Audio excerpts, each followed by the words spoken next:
Сотни лет философия бьется над разгадкой природы зла, которая действует как в личной судьбе человека, так и в человеческой истории.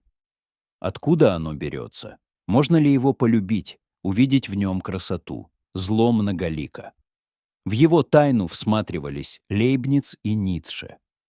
О радикальном зле сокрушался Иммануил Кант. О банальности зла предупреждала Ханна Аренд.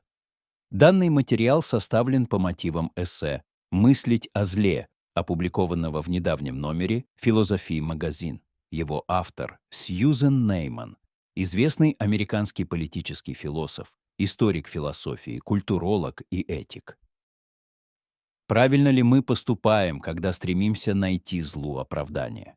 Допустим, когда мы делаем акцент на том, что педофил в детстве тоже подвергался сексуальному насилию. Разве мы не пытаемся вызвать к нему некоторое сочувствие и тем самым найти какое-то оправдание злу, которое он совершил? Здесь мы сталкиваемся с антиномией. Этот термин философы используют, описывая ситуацию, при которой два противоречащих друг другу утверждения одинаково истинны. С одной стороны, чтобы предотвратить изнасилование, убийство, пытки и геноцид, важно понимать их причины. С другой, пытаясь исследовать и объяснять психологические, социальные или исторические предпосылки деструктивного поведения, мы склонны давать ему менее строгие оценки. При этом некоторые объяснения помогают предотвратить зло, а некоторые способны нас сделать бессильными перед ним. Эволюционные психологи утверждают, что инстинкты хищника заложены в нашу ДНК, и люди неизбежно будут конкурировать друг с другом. Таким образом, носителем зла оказывается сама природа, и на человека бессмысленно возлагать моральную вину. Получается, у зла нет никакой тайны, а все люди заведомо по природе своей являются дерьмом. Однако эта позиция мизантропа не выдерживает критики. На самом деле она ничего не объясняет, потому что далеко не все люди становятся преступниками. Зло — этическая категория, а не явление природы. Владимир Янкелевич, французский философ, один из самых ярких мыслителей XX века, автор оригинальной концепции философии смерти. Он родился в семье еврейских интеллектуалов, в свое время переехавшей во Францию из Одессы. Холокост Янкелевич считал проявлением сущностного онтологического зла, отменяющего человеческое в человеке. После войны он публично отрекся от немецкой культуры, музыки, философии, литературы. Поскольку они оказались не просто неспособны предотвратить зло, а сами, по Янкелевичу, были одной из причин этого зла. Янкелевич даже принял решение никогда больше не ступать на землю Германии. Таким был тогда выбор Владимира Янкелевича. Причины этого выбора мы с вами сегодня можем и понять, и оправдать. Но если вы, не являясь участником тех событий, сейчас станете на позицию Янкелевича, не совершаете ли вы серьезную моральную ошибку? Ведь тем самым вы будете исходить из предположения, что существует какое-то глубинное зло, изначально присущее немецкой нации. Таким образом, вы ошибочно смещаете акцент. Отказываетесь от фундаментального исследования зла, которое свойственно далеко не только немецкой нации, но человеческой истории и обществу как таковым. В 1980-х немецкий народ начал работать со своим прошлым. Это уникальный, чуть ли не единственный пример, когда народ пытался провести ревизию своей истории с этических позиций. Работа памяти сопровождалась конфликтами, блокировками, повторным переживанием, казалось бы, исцеленных травм.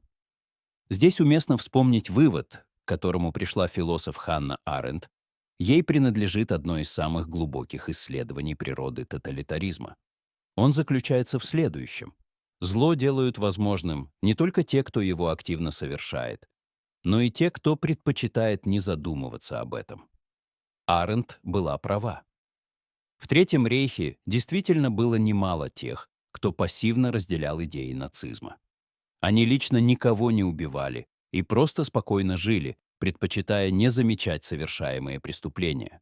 Однако Адольф Эйхман, нацистский преступник, которого часто называют архитектором Холокоста, точно знал, что делал. После того, как израильская разведка Моссад вывезла его из Аргентины, он предстал перед судом.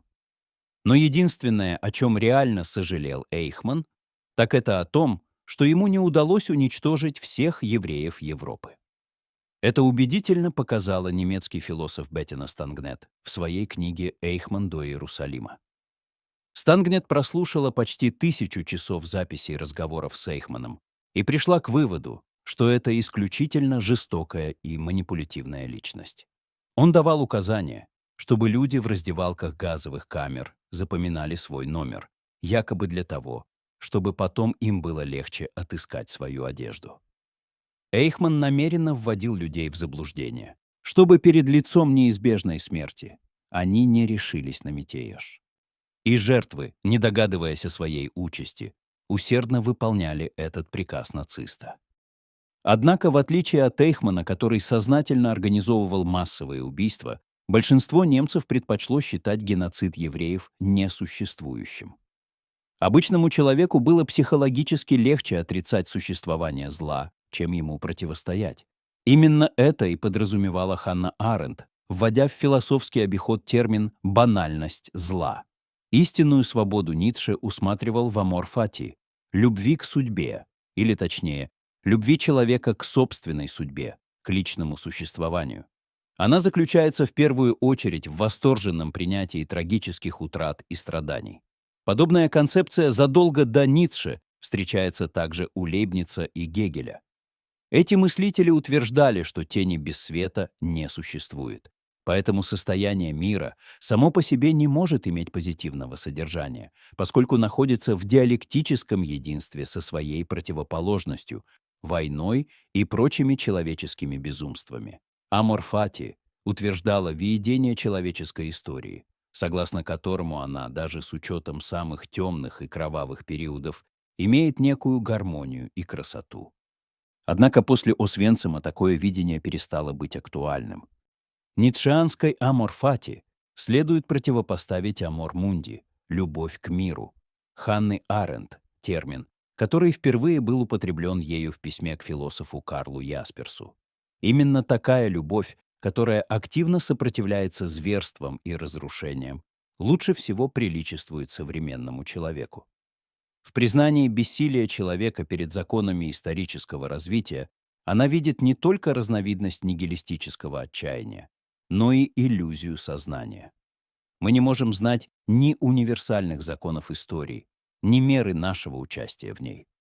Однако человек всегда может разорвать циклическую неизбежность причин и следствий, поскольку представляет собой возможность чего-то абсолютно нового. Мы можем извлечь еще один урок из Освенцима. Не доказывает ли он правоту Иммануила Канта, который говорил о возможности существования радикального зла в людях? Под радикальным злом Кант понимает слабость человеческой души, которая оказывается недостаточно сильной, чтобы следовать нравственному закону. У Канта в его работе «Религия в пределах чистого разума» есть невероятные строки, где в самых мрачных красках философ описывает человеческую природу. Он повествует о массовых убийствах, о разного рода зверствах и не видит особого отличия между дикими и цивилизованными людьми. Кант делает неутешительный вывод. Люди склонны ненавидеть тех, кто сделал им добро. Это означает, что обида, зависть, а следовательно, и желание отомстить, совершить насилие, может возникать в людях, даже если они сами никогда не были жертвами зла. Говорить о радикальном зле как движущей силе наших поведенческих реакций значит оказаться перед некой мировоззренческой пропастью. Этому изначальному злу мы вряд ли когда-либо найдем рациональное объяснение. Однако благодаря Канту мы прикасаемся к тайне свободы. Если в мире, где все должно определяться универсальными законами, радикальное зло не может быть рационально объяснено, то и тайна человеческой свободы оказывается непостижима. Мы совершаем неожиданные поступки. Наше поведение принципиально непредсказуемо. Именно поэтому мы должны задавать себе вопросы о моральности. Иммануил Кант испытывал отвращение к морали, в которой все можно оправдать. Он считал, что мораль должна быть более принципиальной. Различие между добром и злом должно быть совершенно четким. Никакого релятивизма, ничего относительного быть не может. Разве глобальное потепление не является неким гибридом ос Венцима и Хиросимы? Это очевидный результат совместного действия в мире физического и морального зла. Мы должны отказаться от проведения границы между естественным состоянием и нравственным началом. Сегодня в эпоху антропоцена, для которого характерно невероятно активное воздействие человека на окружающую среду, это уже не имеет никакого значения. Будет неверно утверждать, что мы не знаем, как противостоять глобальному потеплению, этому синкретическому злу, истоки которого находятся одновременно и в природе, и в культуре. На самом деле мы прекрасно знаем, что нужно делать, чтобы эффективно бороться с глобальным потеплением. Ограничить потребление, реже использовать самолет и машину. Однако большинству из нас удобнее не замечать глобального потепления, не думать о нем, а искать причину в другом. Как тут не провести аналогии с тем, что имела в виду Ханна Аренд, говоря о банальности зла? Посмотрите на финансовую и управленческую элиту. Они думают, что деньги и власть защитят их от разрушительных последствий глобального потепления, что они смогут сохранить свой образ жизни. Но однажды привычный им мир исчезнет, и в конечном итоге им придется жить на вершине горы. Если вам было интересно разобраться в природе зла и в том, почему обычные люди совершают ужасное, обязательно поставьте лайк, подпишитесь на канал и поделитесь этим видео. Ваше участие помогает распространять важные идеи и делает такие темы видимыми. Спасибо, что смотрите, и до новых размышлений.